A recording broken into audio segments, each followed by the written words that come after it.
BodyBags, where horror lies. Welcome back to BodyBags. This is week number 414. This is a random week.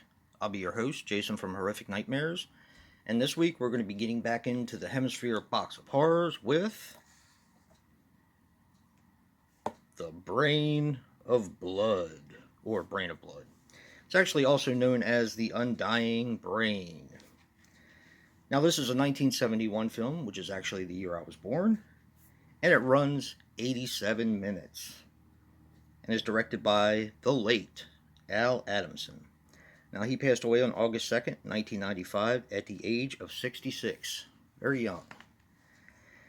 He did Psycho A Go-Go, Cinderella 2000, and Blood of Ghastly Horror. Now, this stars Grant Williams as Dr. Bob. He passed away on July 28th, 1985 at the age of 53. He was in The Incredible Shrinking Man, The Monolith Monster, and Hawaiian Eye. It also stars Kent Taylor as Dr. Lloyd Trevors. He passed away on April 11th, 1987 at the age of 80. He was in I'm Still Alive, Sued for Libel, and Half Past Midnight. And John Bloom as Gore. He passed away on January 15th, 1999 at the age of 54. He was in The Great Outdoors, Star Trek VI, and Bachelor Party. I'm trying to think of what he played in Bachelor Party. I don't remember him. He's a huge guy, though. Alright, this movie really surprised me because it was a lot of fun.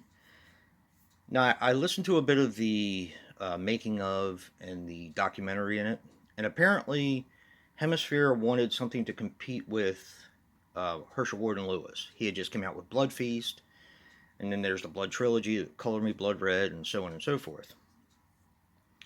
So they wanted to make this in the Philippines, but they ended up making it in LA, and Al Adamson directed it. Now, for lack of a better term, this is basically a Frankenstein ripoff. You have the king of a land, Khalid.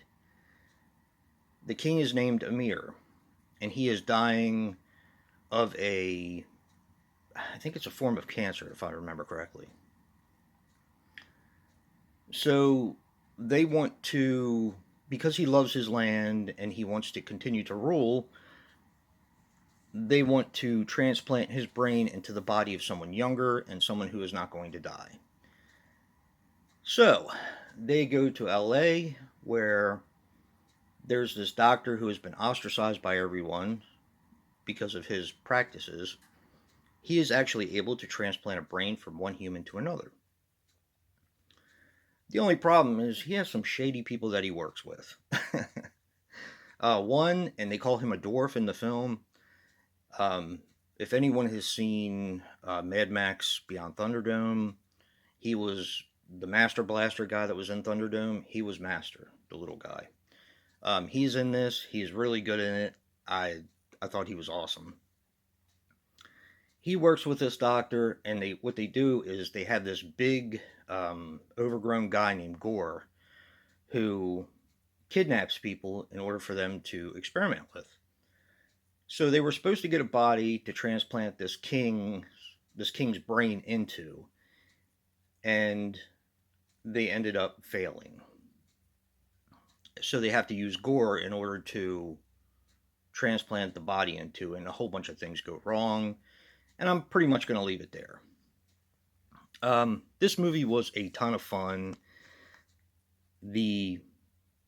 One of the things they wanted to compete with, of course, was the gore for Herschel Gordon Lewis, because, like I said, he came out with Blood Feast.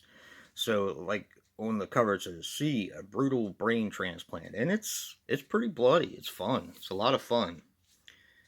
Very low budget, very corny, very, like, they filmed it in 2 weeks, they said, because they wanted something to compete. And most people couldn't do it until 6 months. And the one guy came in and said, "We can do it in 2 weeks." And then hired Al Adamson, and they did it in 2 weeks. So just a interesting story behind it. Very interesting movie, and it's a lot of fun. I wasn't sure what to expect with the Hemisphere Box of Horrors because I had actually never seen any of these films. The Black Cat was a lot of fun, which I reviewed last week, or not last week, the week before. The Brain of Blood, so far we're 2 for 2.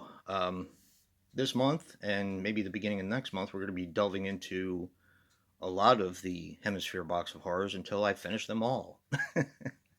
So, thank you for indulging me. And if you like what you see in here, hit that like button and subscribe. And until next time, peace.